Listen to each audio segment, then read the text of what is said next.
Why do we forget things quickly? And do you have any tips for things like studying and remembrance for exams?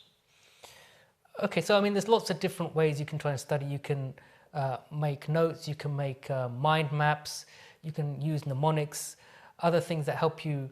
So association. So, for example, people who train to have amazing memories, what they say is they never memorize the raw facts. They always have a story around that fact. So, let's say you have to remember 4 words. You'd make a story around those 4 words. So let's say coat, orange, tree, car. So you say, I went outside, it was a rainy day, I put on my coat, my orange coat, I walked around the tree, I got into my car. And so you'd make a little story around that. So that's how people can use these sort of tips and tricks to help remember things. And I've heard that many times before, that you use these sort of tips to help remember things. Rather than remember the raw data, think about how you can make that memorable for you. Whether it's a story, whether it's a mnemonic, whether it's something that you can relate to, and hopefully that will help you remember the facts. Now, what you want to try and avoid is just remembering the mnemonic and think, what did that, like I did with the smart thing. What does that mnemonic actually stand for?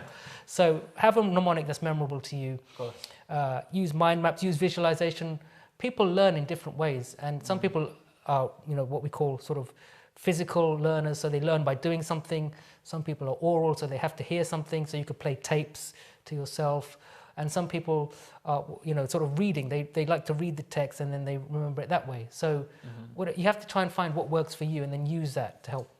I think we all have PTSD from our school days and from our university days, and the different ways of remembering. But I think you're right. There was all sorts of methods that we used to be taught at school that ranged from writing songs in your head about a certain piece of history that you had to remember, or a piece of data, like you said, to even, for example, remembering an experience that happened in your life which is relevant to this particular piece of information. So there are all sorts of different ways. And a question on a similar note, so in terms of the things which a lot of the time we hear in our community, certain foods like almonds or badams are good for your memory and things like that. To what kind of degree of truth does that hold? So this is something that I have been, I wouldn't say studied, but I've been looking into more recently. I think we have to look at what's called traditional medicine and think, how can we use these things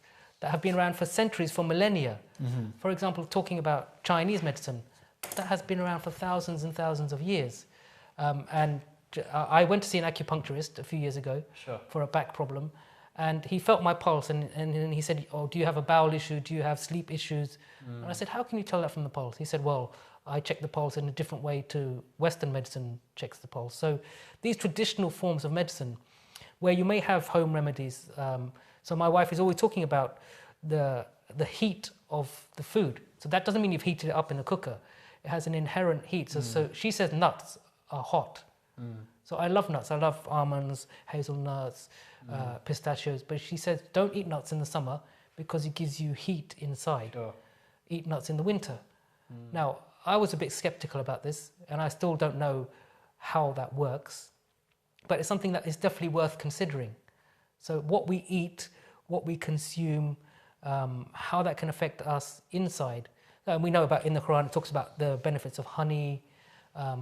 It talks about all of these sorts of things that are, perhaps brushed off and ignored by us. Of course, yeah. And generally speaking, I think when it comes to food in Islam, there are all sorts of different guidance. We know Imam al-Rida alayhi salam wrote a book, the Golden Book of Anatomy. We know that all the different Imams had philosophy on medicine, and we call it Tibb al-Amma. And generally that is a great reference for us. And a lot of the ulama, may Allah lengthen their lives, kind of do tafasir on verses in the Quran. We know, for example, with pregnancy, and the story of Bibi Maryam shaking the tree and the dry dates fall down, and the effect now that has on a pregnant woman. Many years later, it's discovered that dry dates are very good for pregnancy or post-birth. So I think there may be an element of truth to that. So it's very, very interesting to note.